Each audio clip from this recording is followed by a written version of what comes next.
Hello students, welcome to video lecture series of Upskilling Commerce.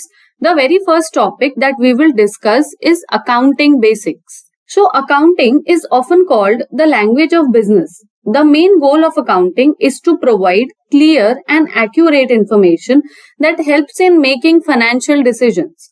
Every business, whether small or large, needs accounting to track income and expenses, prepare financial statements like the balance sheet and profit and loss account, ensure compliance with laws and taxes, and understand financial health and plan for the future. Accounting is based on some fundamental principles such as the double entry system, where every transaction affects two accounts.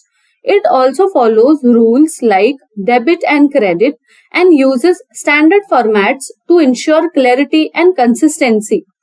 We will be discussing this in the further slides in detail. The accounting system is not just for accountants. It is a critical tool for a wide range of users who depend on it to make informed decisions, ensure compliance, and evaluate financial performance. Its role in business, governance, education, and society at large makes it one of the most essential systems in the modern economy. By learning accounting basics, one builds a strong foundation to understand how businesses operate financially and how to maintain and analyze their financial data responsibly. Now, what is accounting? So, accounting is the art of recording, classifying, and summarizing in a significant manner and in terms of money, transactions and events which are, in part at least, of financial character and interpreting the results thereof.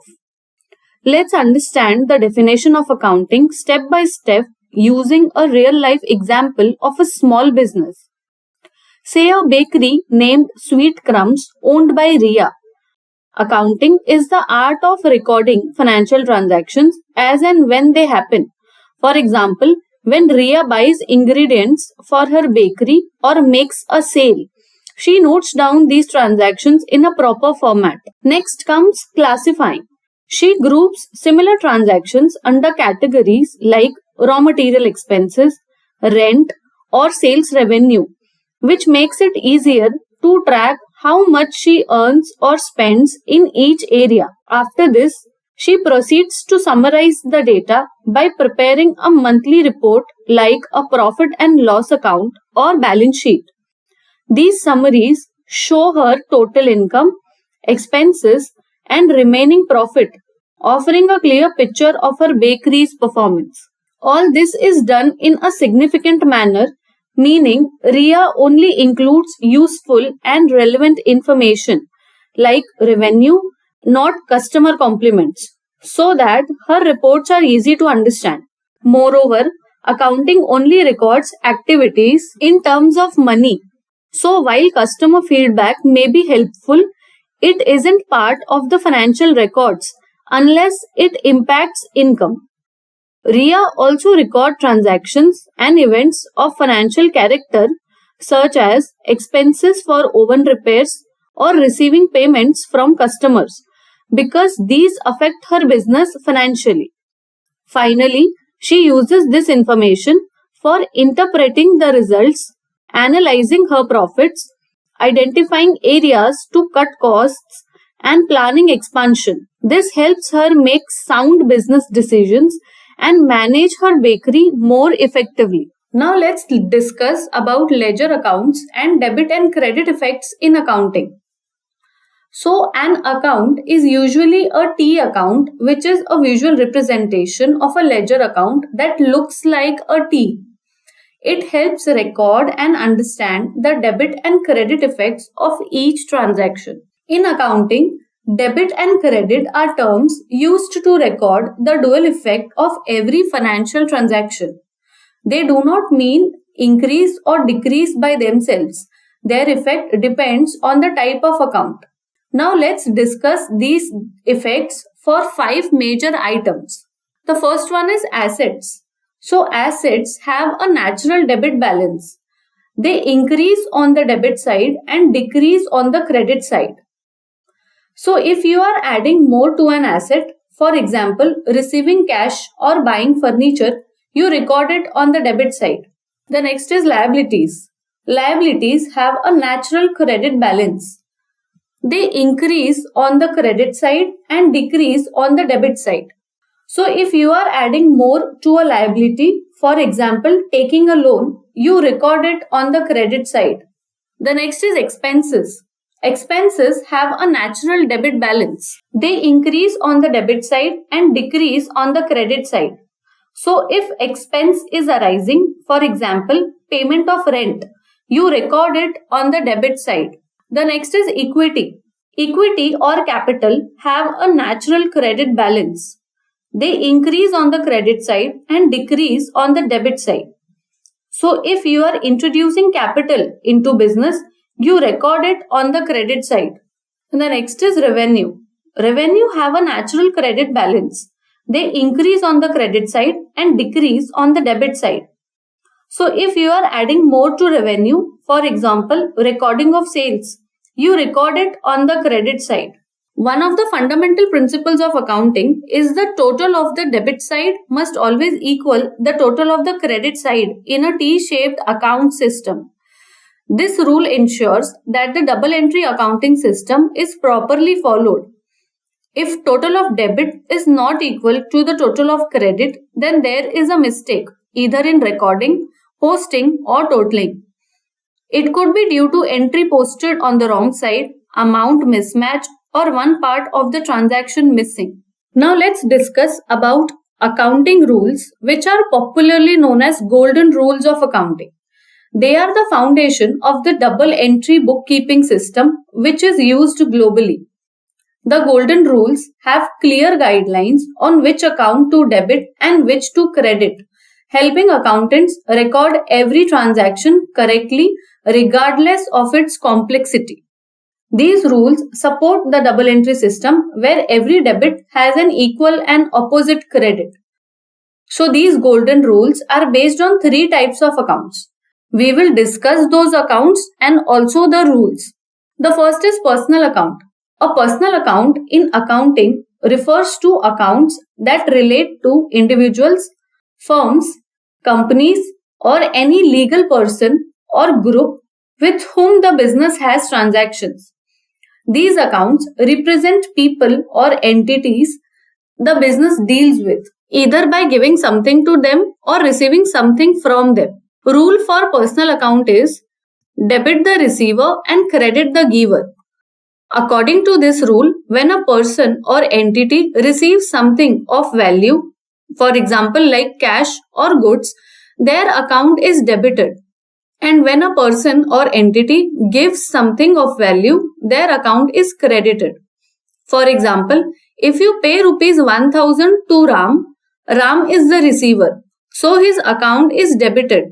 And since cash is given, the cash account is credited. This rule ensures that both sides of the transaction are recorded correctly and helps maintain the double entry system of accounting, where every debit has a corresponding credit. The second type of account is real account. A real account is an account that deals with the assets and properties of a business. These can be tangible or intangible.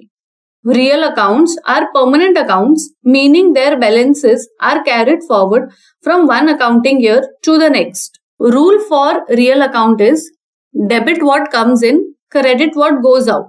According to this rule, when an asset comes into the business, it increases the business resources. On the other hand, when an asset goes out of the business, it decreases the resources and is credited. For example, if you purchase furniture for cash, the furniture which is coming in is debited and cash which is going out is credited. This rule helps track the movement of assets and ensures proper recording in the double entry accounting system. And the third type of account is nominal account. A nominal account is an account that deals with all expenses, losses, incomes and gains of a business.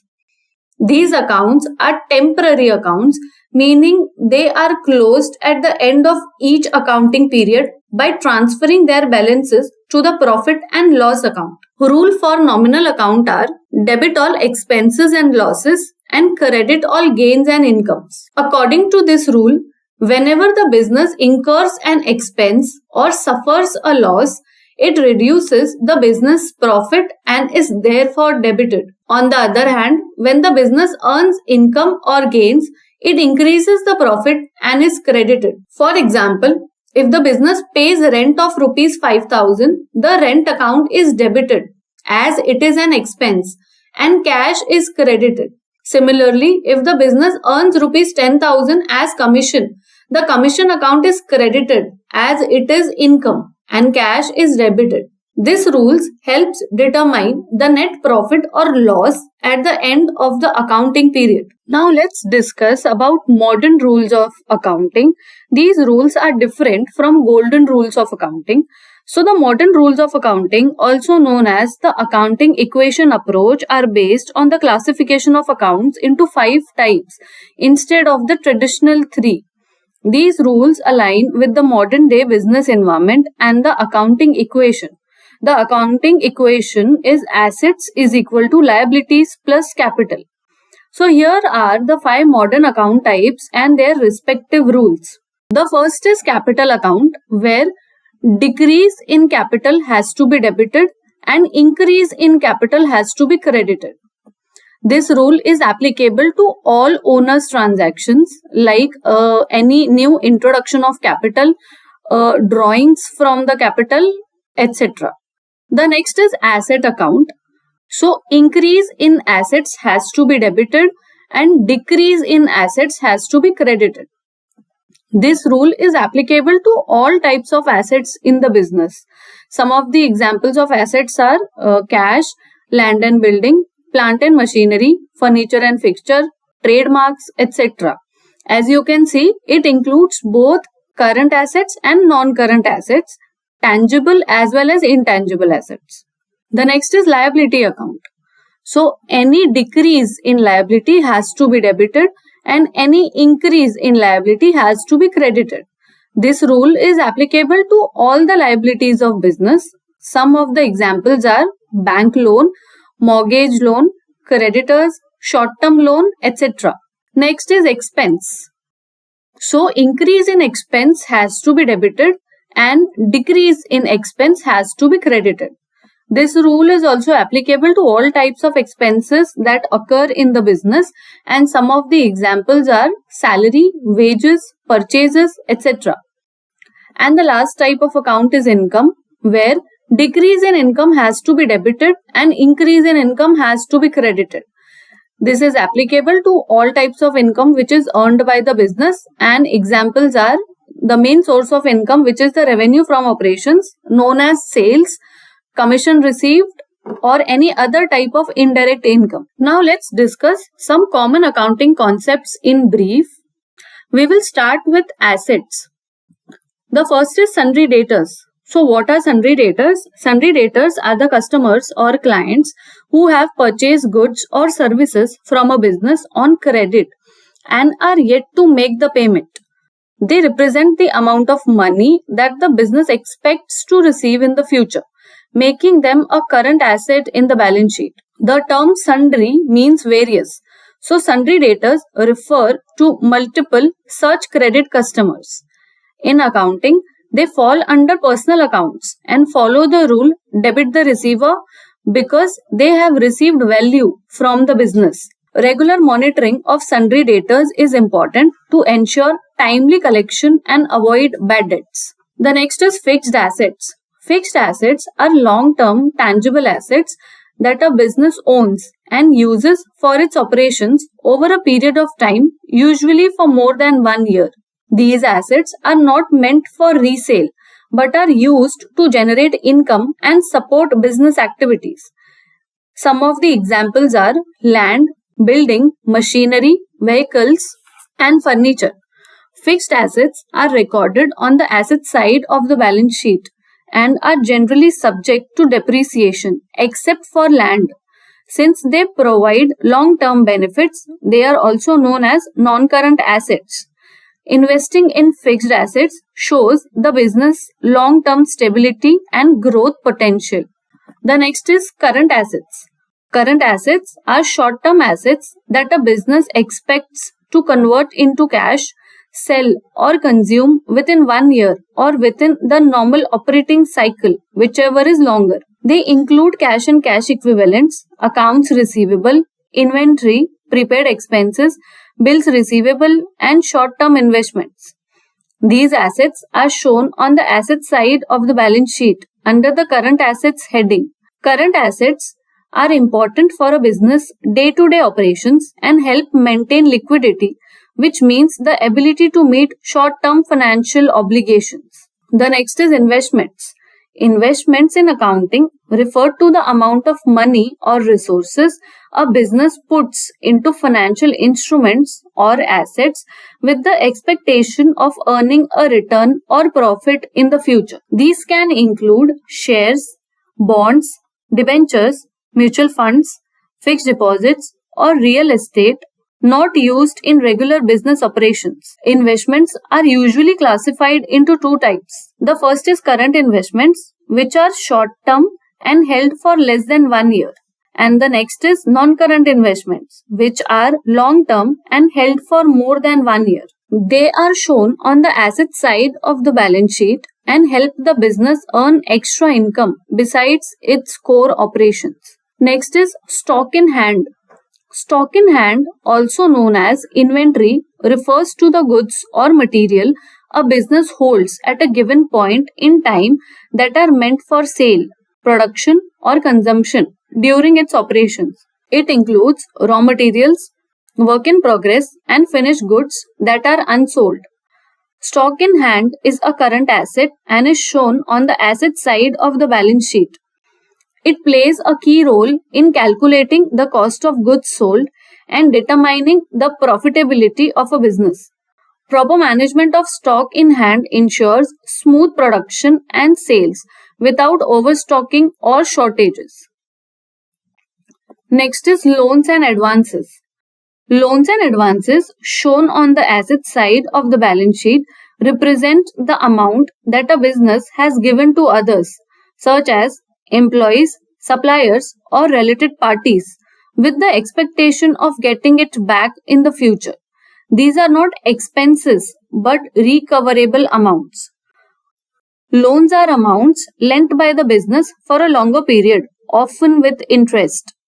Advances are short-term payments made in advance for goods, services, or expenses. Examples are salary paid in advance or any advance amount given to suppliers. Since both represent money that will return to the business, they are recorded as current or non-current assets depending on the repayment period. They help track what the business is owed and are important for assessing liquidity and financial health. Next is cash in hand. Cash in hand refers to the physical cash that a business has on its premises at a given point in time. It includes money kept in the cash box, cash counter, or petty cash drawer for daily business operations, such as making small payments, giving change, or meeting urgent expenses. It is considered a current asset and is shown on the asset side of the balance sheet. Cash in hand is important for maintaining liquidity, ensuring smooth day-to-day functioning, and is usually verified at the end of each day or accounting period through a cash book or cash register. The next is sundry creditors. Sundry creditors are the individuals or entities to whom a business owes money because it has purchased goods or services on credit. These are people the business needs to pay in the future, making them a current liability. The term sundry means various, so sundry creditors refers to multiple small or different suppliers. They are shown on the liability side of the balance sheet under current liabilities. In accounting, sundry creditors fall under personal accounts and follow the rule credit the giver. since they have provided goods or services to the business without immediate payment. Next is current liability. Current liabilities are the short-term financial obligations of a business that are expected to be settled within 1 year or within the business normal operating cycle, whichever is longer. These include sundry creditors, bills payable, outstanding expenses, short-term loans, advances received from customers, and taxes payable. Current liabilities are shown on the liability side of the balance sheet under the heading Current Liabilities. They represent the amount a business needs to pay in the near future, so managing them properly is important for maintaining liquidity and ensuring smooth day-to-day operations. The next is bank overdraft. Bank overdraft is a short-term credit facility provided by a bank that allows a customer to withdraw more money than what is available in their bank account up to a pre-approved limit. It is considered a current liability because the overdrawn amount must be repaid to the bank, usually with interest. Businesses often use bank overdraft to manage temporary cash shortages or working capital needs. In the balance sheet, a bank overdraft is shown on the liability side under current liabilities. It is a flexible financing option, but excessive use can lead to high interest costs and financial strain if not managed properly. The next is loans. Loans show on the liability side of the balance sheet refer to the amounts borrowed by a business from banks, financial institutions, or other parties, which the business is obligated to repay in the future. These are considered liabilities because they represent money that the business owes. Loans can be classified as short-term loans, which are repayable within 1 year and shown under current liabilities. And the next classification is long-term loans, which is repayable after 1 year and shown under heading non-current liabilities. Loans are usually taken to meet business needs, such as buying machinery, expanding operations, or managing working capital. Since they involve a repayment obligation, often with interest, they must be managed responsibly to avoid financial stress. The next is secured loan. Secured loans are loans that are backed by collateral, meaning the borrower pledges an asset, such as any property, vehicle, or equipment, to the lender as security for the repayment of the loan. If the borrower fails to repay, the lender has the legal right to seize and sell the pledged asset to recover the outstanding amount. In accounting, secured loans are shown on the liability side of the balance sheet under non-current liabilities or current liabilities. Common examples of secured loans include home loans, car loans, and business loans against machinery or inventory. These loans typically come with lower interest rates compared to unsecured loans because the risk to the lender is reduced. The next is unsecured loan.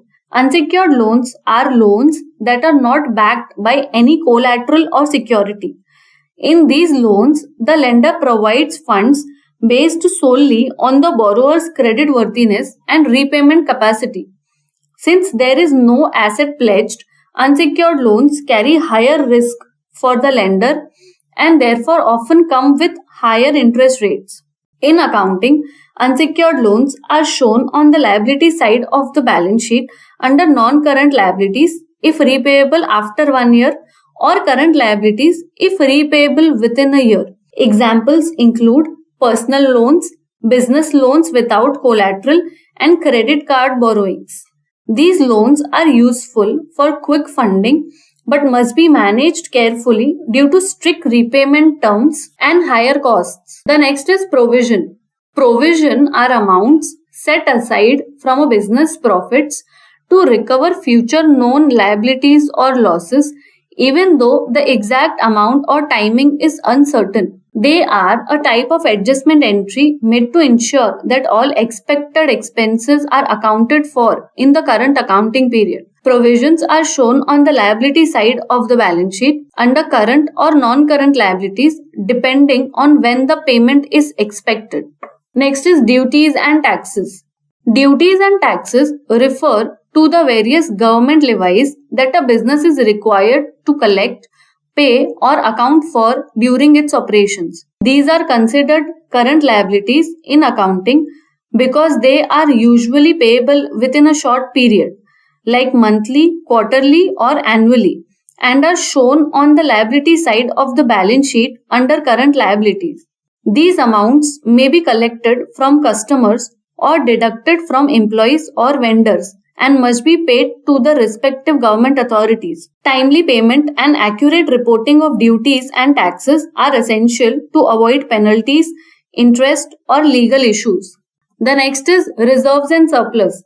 Reserves and surplus refer to the portion of a company's retained profits that are not distributed as dividends but are set aside to strengthen the financial position of the business. They are shown on the liability side of the balance sheet under shareholders' fund and represent the accumulated earnings over time. This includes capital reserves, revenue reserves, and surplus or retained earnings.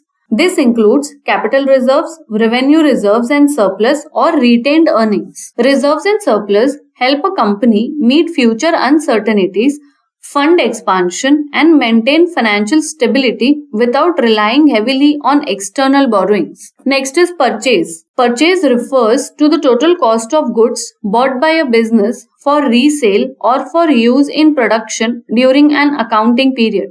It includes both cash purchases and credit purchases and is recorded in the trading account on the debit side because it represents an expense incurred to earn revenue. Purchases are a key component in calculating the cost of goods sold, which directly affects the gross profit of a business. If any goods are returned to suppliers, they are recorded as purchase returns and deducted from the total purchases. Next is direct expense. Direct expenses are the costs that are directly related to the production of goods or services or to the purchase of goods for resale. These expenses are necessary to bring the goods to a saleable condition and are shown on the debit side of the trading account. Direct expenses are important because they help calculate the cost of goods sold and determine the gross profit of a business. Next is indirect expense. Indirect expense are the costs that are not directly related to the production or purchase of goods but are necessary to run the overall business operations.